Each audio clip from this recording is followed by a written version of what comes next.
لیجیے تھوڑا سا. اعوذ باللہ من الشیطان الرجیم. بسم اللہ الرحمن الرحیم. افتطمعون ان یؤمنوا لکم وقد کان فریق منهم یسمعون کلام اللہ ثم یحرفونہ من بعد ما عقلوہ وهم یعلمون. وَإِذَا لَقُوا الَّذِينَ آمَنُوا قَالُوا آمَنَّا وَإِذَا خَلَا بَعْضُهُمْ إِلَى بَعْضٍ قَالُوا أَتُحَدِّثُونَهُمْ بِمَا فَتَحَ اللَّهُ عَلَيْكُمْ لِيُحَاجُّوكُمْ بِهِ عِندَ رَبِّكُمْ أَفَلَا تَعْقِلُونَ. أَوَلَا يَعْلَمُونَ أَنَّ اللَّهَ يَعْلَمُ مَا يُسِرُّونَ وَمَا يُعْلِنُونَ. وَمِنْهُمْ أُمِّيُّونَ لَا يَعْلَمُونَ الْكِتَابَ إِلَّا أَمَانِيَّ وَإِنْ هُمْ إِلَّا يَظُنُّونَ. فويل للذين يكتبون الكتاب بأيديهم ثم يقولون هذا من عند الله ليشتروا به ثمنا قليلا فويل لهم مما كتبت أيديهم وويل لهم مما يكسبون. صدق اللہ العظیم.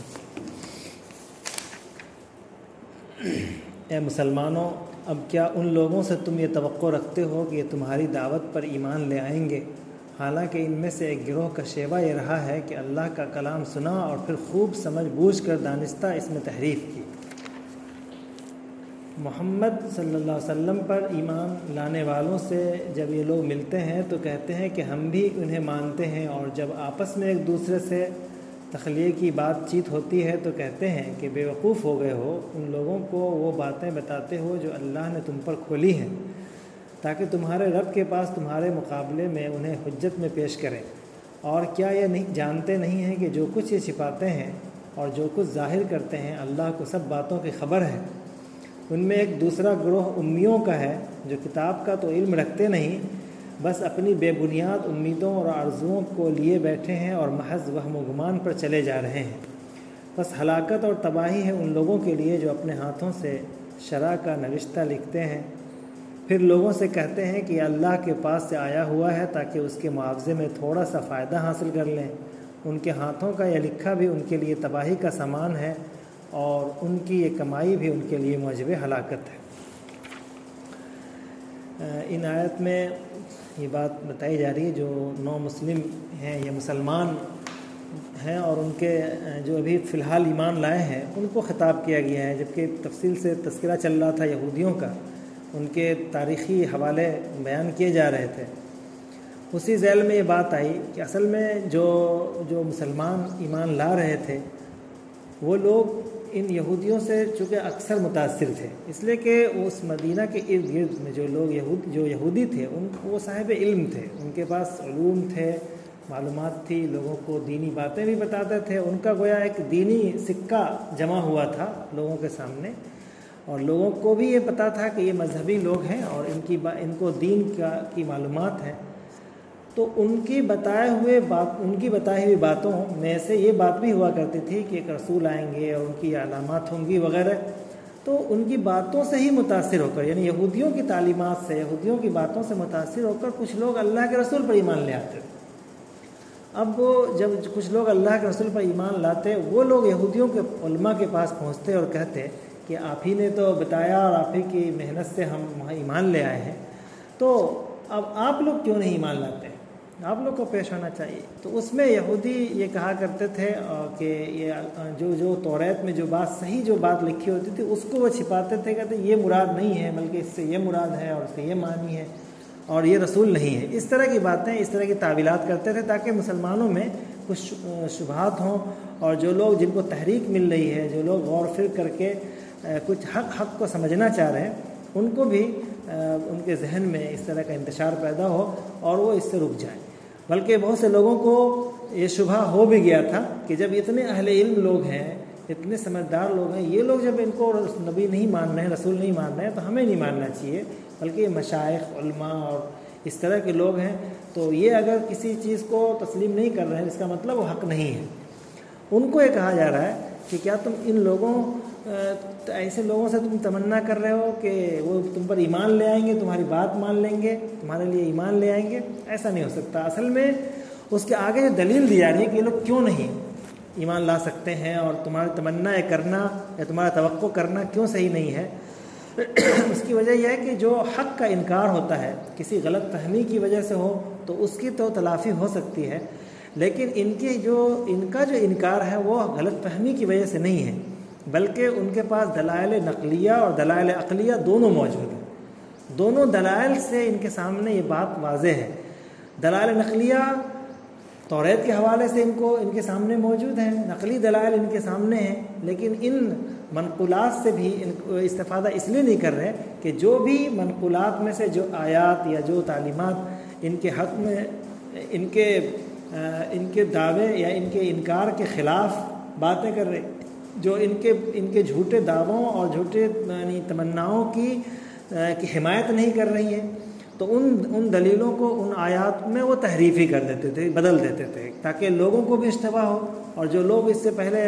سیکھ چکے ہیں، جن کو اسلام جو اللہ کے رسول سے متاثر ہو چکے ہیں توریت کی وجہ سے، تو ان کے اندر پھر انحراف پیدا ہو اور وہ خود بھی اس کی طرف سے ہٹ جائیں۔ دوسرا ہے کہ وہ عقل کا استعمال ہی نہیں کر رہے ہیں، نہ وہ چاہ رہے ہیں کہ عقل ہم لگائیں، کوئی کسی چیز کو قیاس کریں، نتائج پر غور کریں، بلکہ وہ انہی عقل کا استعمال ہی نہیں کر رہے۔ دونوں دلائل کو وہ استعمال نہیں کر رہے ہیں، نہ دلائل نقلیہ کو صحیح ڈھنگ سے استعمال کر رہے ہیں، بلکہ دلائل نقلیہ کو تو وہ تحریفی کر دے رہے ہیں، بدل دے رہے ہیں، اور دلائل عقلیہ کو وہ قابل اعتنا نہیں سمجھ رہے ہیں۔ اس لیے وہ انکار کر رہے ہیں۔ لہذا ایسے لوگوں سے جن کا انکار صرف جو ہے ضد اور ہٹدھرمی کی وجہ سے ہو، ان کے تعلق سے اس طرح کی تمنا اور یہ توقع کرنا صحیح نہیں ہے، اور اپنا ایمان، اپنی ہدایت کو دوسرے ایسے لوگوں پر منحصر کرنا، چاہے وہ کتنے بڑے علماء لگ رہے ہوں، مشائخ لگ رہے ہوں، وقت کے بزرگ نظر آ رہے ہوں، تو ان کے اوپر اپنے ایمان کو ان کے جھولیوں میں ڈال دینا، ان کی شرارتوں کے حوالے کر دینا، یہ مناسب نہیں ہے۔ ان کا اسی سلسلے کا اگلا ایک رویہ بیان کیا جا رہا ہے کہ جب وہ ایمان والوں کے پاس ہوتے ہیں تو جو توریت میں جو لوگ دیکھتے ہیں کہ یہ آیات ہیں تو کہتے ہیں ہاں یہ تو صحیح ہے، لیکن جب اپنے لوگ کے پاس پہنچتے ہیں تو کہتے ہیں کہ ارے ان کے سامنے اس طرح کی آیات جو پیش کر رہے ہو، تو اس سے تو وہ لوگ یہاں بھی تمہارے خلاف حجت قائم کریں گے، اور یہاں کے علاوہ وہ قیامت کے روز تمہارے خلاف حجت قائم کریں گے۔ یہ ان کے فساد عقلی، اللہ تبارک تعالیٰ کے بارے میں بھی ان کا نظریہ، ان کا عقیدہ نہایت فاسد تھا کہ اگر وہ لوگ مسلمانوں کو بتائیں گے تو اللہ کے سامنے جا کے وہ احتجاج کریں گے، ان کے خلاف حجت پیش کریں گے، نہیں بتائیں گے تو اللہ کو پتہ بھی نہیں چلے گا۔ تو یہ بات کہی گئی، تو اللہ تبارک تعالیٰ نے فرمایا کہ کتنے نادان لوگ ہیں، ان کے فساد عقل پر تبصرہ کرتے ہوئے کہا اولا یعلمون ان اللہ یعلم ما یسرون وما یعلنون، کہ اللہ کو یہ پتہ نہیں چلے گا۔ اتنے یہ ناواقف لوگ ہیں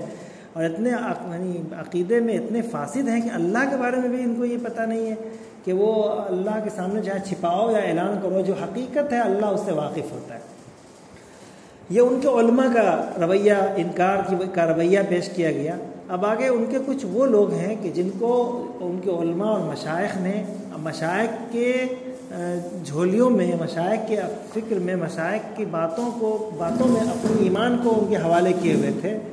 اور ہر چیز اپنے مشائخ اور علماء سے لیتے تھے۔ تو انہوں نے علماء اور مشائخ نے تو ان لوگوں کے اندر خرافات، اوہام اور باطل نظریات اور خواہ مخواہ کی تمنائیں اور آرزوؤں کو دین کا مرکب بنا کر پیش کر دیا تھا۔ تو ان کے جو جہلا تھے، ان کے جو وہ لوگ جن کو کتاب کا علم نہیں تھا، جو علماء نہیں تھے، غیر علماء، وہ صرف ان کا تذکرہ ہے یہاں پر کہ ان کا حال یہ ہے کہ وہ کتاب کو تو جانتے نہیں ہیں، وہ صرف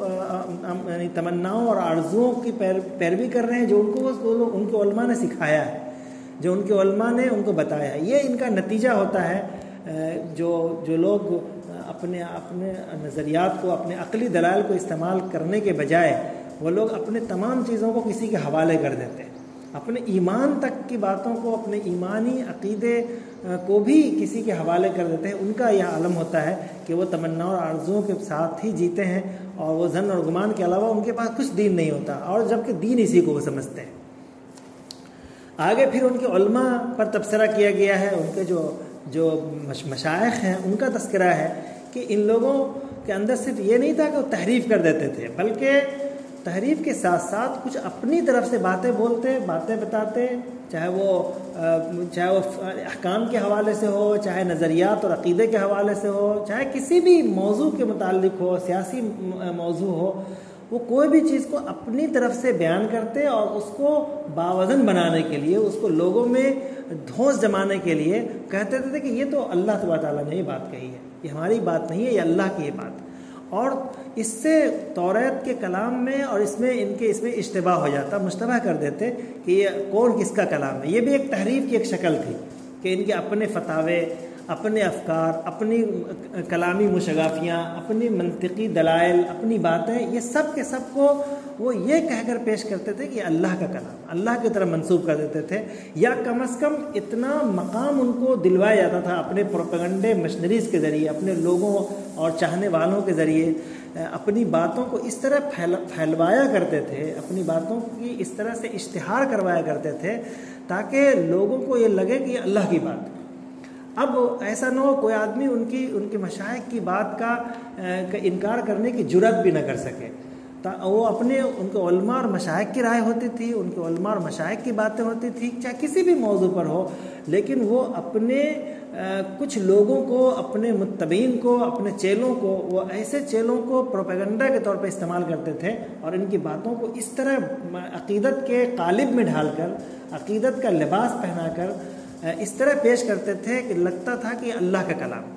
یعنی اس قدر ان کا اکابر کا اور مشائخ کا کے جملے اور ان کے کلام کو اس طرح پیش کرتے تھے کہ لوگوں کو خدا کا کلام نظر آتا تھا۔ اس کا یہاں پہ تذکرہ کیا ہے۔ ایسے لوگوں کے بارے میں فرمایا کہ ان لوگوں کے لیے ہلاکت ہے جو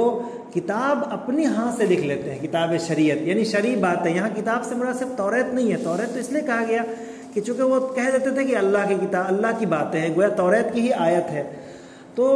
کتاب یا کوئی بھی نوشتہ وہ خود سے لکھ لیتے، خود سے تیار کرتے، چاہے ان کے احکام کے حوالے سے ہو، چاہے سیاست کے حوالے سے ہو، مسائل کے حوالے سے ہو، کسی بھی موضوع پر ہو۔ اچھی بات بھی ہو سکتی ہے، اچھے احکام بھی ہو سکتے ہیں، اچھے نظریات اور اچھی رائے بھی ہو سکتی ہے، لیکن